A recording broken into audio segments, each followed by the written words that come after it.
第三位公民代表是台北市青年创业会辅导理事长江梅女士，请提问。两位候选人晚安，我是台北市青年创业协会辅导理事长江梅。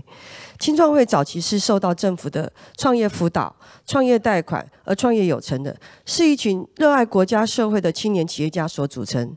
因此，我们对于国家的认同与支持态度是非常的重视。柯文哲先生，去年5月，您受到独派团体908台湾国之邀，到511新国民运动大会，并当场撕毁中华民国身份证，领台湾国身份证。事后您又说这只是个仪式，是道具。此举十分明确地表达出您支持台湾独立的立场与态度。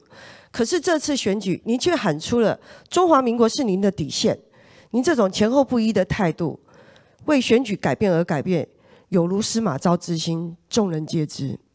这样的您对中华民国国家的认同立场是什么？您支持台独吗？如果当选后，您会加入民进党吗？连胜文先生，您的政策中主张中有特别提到，要协助青年人在未来国际化的挑战中，提升企业竞争力与创业机会。请问您身为台北市长后，如何来帮助怀抱理想的青年人创业？您的具体措施是什么？您如何让年轻的族群愿意和您共同打拼，让台北市迈向国际化的城市？先请柯文哲先生回答。我在这里很清楚的声明：第一，我当选以后不会加入任何政党，我也要求我的一级主管退出政党活动。我一直认为，过去20年台湾政治上最大的问题就是蓝绿恶斗，而且常常斗到没有是非、没有道理。因此，我将这场选举定义成一个台湾政治的重开机，让台湾社会有一个机会脱离蓝绿互斗的泥淖，追求一个团结和谐的未来。有一个很重要的概念，我们有不同的过去，但是我们有共同的现在。那么现在下一个问题，到底我们要不要走向共同的未来？因此，来自228家庭，我有我的背景，但是我常常在思考，难道我们要继续分裂下去吗？台湾不可以是一个继续分裂的国家。因此，不管我过去是怎样，你们要看的是我现在是怎样，还有将来要做什么。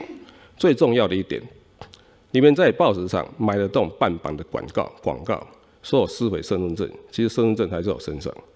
这种3分真7分假的抹黑型的广告，这才是应该被全台湾人民所唾弃。第3点，中华民国就是我的底线。我今天选的就是中华民国首都的市长。有很多人在台湾拿着中华民国当幌子，请问，到了习近平面前，你敢大声地说出中华民国这4个字吗？这是一种完全是操弄。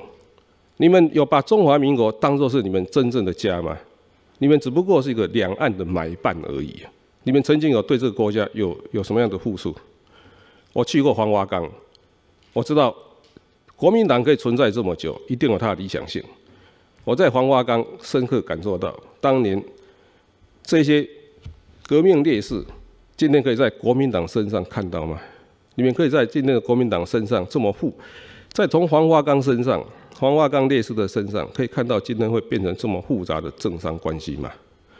因此，我再讲一遍，台湾必须要有个机会重新开机，暂时摆脱蓝绿互斗的泥淖。这种意识形态的对立不断的激起，只是谋求一个个人或政党暂时的政治利益，这不合台湾的长期发展。这是我的想法。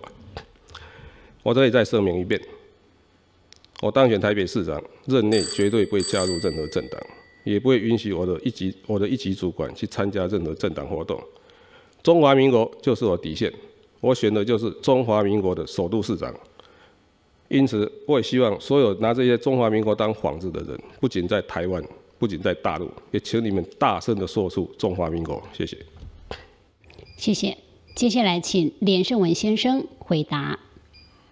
我想很多年轻人觉得很闷呢，那是因为他们有梦想，但是觉得欠缺机会。